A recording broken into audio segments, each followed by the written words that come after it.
नमस्कार विद्यार्थी मित्रांनो, मी प्राध्यापक मिलिंद गायकवाड, यश अकॅडमी कराड या यूट्यूब चॅनलमध्ये आपलं मनपूर्वक स्वागत। आज एक थोडासा वेगळा विषय आपल्या समोर चर्चेला आणत आहे, किंबहुना तशा पद्धतीने मागणी ही झालेली आहे की सर ओपन टू ऑल फेरी म्हणजे नेमकं काय, ते आम्हाला जरा थोडंसं समजून सांगितलं तर आम्हाला ते पुढच्या फेऱ्यांमध्ये किंवा पुढचे प्रश्न सोडवताना त्याचा निश्चित आम्हाला फायदा होणारा आहे। तर ओपन टू ऑल म्हणजे सर्वसाधारण खुली फेरी ही एक विशेष फेरी असते आणि अशा विशेष फेरीमध्ये विद्यार्थ्यांच्या गुणवत्तेनुसार आणि पसंती क्रमानुसारच प्रवेश दिला जातो। लक्षात घ्या, म्हणजे विद्यार्थ्यांना प्रवेश देताना या दोन गोष्टीचा प्रामुख्याने विचार केला जातो, एक गुणवत्ता आणि दुसरा दिलेला पसंती क्रम, याच्या आधारेच प्रवेश दिला जातो।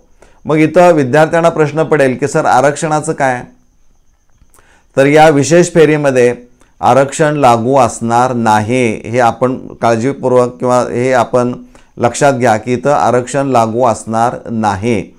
बरोबर आहे। पुढचा प्रश्न असा आहे की मग अशा किंवा अशी विशेष फेरी जी असणार आहे त्याचं आयोजन कधी केलं जातं, तर सर्वसाधारण नियमित एकूण 4 फेऱ्या आहेत। चौथी फेरी ज्या दिवशी संपेल त्याच्या दुसऱ्या दिवशी, कधी संपेल शेड्यूल ज्यावेळी येईल त्यावेळेस, चौथी फेरी संपल्यानंतर दुसऱ्या दिवशी प्रत्येक कॉलेज किती विद्यार्थी ॲडमिट झालेले आहेत आणि नाहीत किंवा प्रवेश नाकारला याची सगळ्या नोंदी त्या वेबसाईटवर रेकॉर्ड केल्या जातील कॉलेज लॉग इनमधून, आणि त्याच्या दुसऱ्या दिवशी रिक्त जागांची यादी म्हणजे व्हॅकन्सी लिस्ट जाहीर केली जाईल। मग अशा फेरींमध्ये सहभाग कोणत्या विद्यार्थ्यांना घेता येतो, तर साधारणपणे अद्याप ज्या विद्यार्थ्यांना प्रवेशच मिळालेला नाही आहे किंवा प्रवेशच घेतलेला नाही आहे असे जे विद्यार्थी असणारे आहे ते तिथं सहभाग घेऊ शकतात।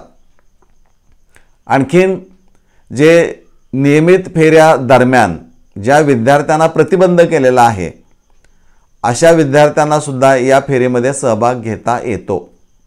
मग पुढचा प्रश्न असा आहे की मग ऑनलाईन आम्ही पसंतीक्रम नोंदवून आमचा कन्सर्ट म्हणजे संमती आम्ही कधी नोंदवायची आहे, कारण हे कंपल्सरी तुम्हाला करावं लागणार आहे, ते प्रत्येक फेरीला करावं लागतं। तर ऑप्शन फॉर्म 2 हा तुम्हाला लॉग इनमधून जाऊनच तो भरावा लागणार आहे।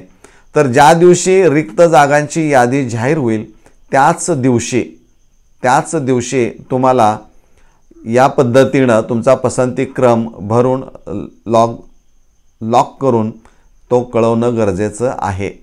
म्हणजे या पद्धतीनं विशेष फेरीमध्ये तुम्ही सहभाग घेऊ शकता, म्हणजे ओपन टू ऑलमध्ये।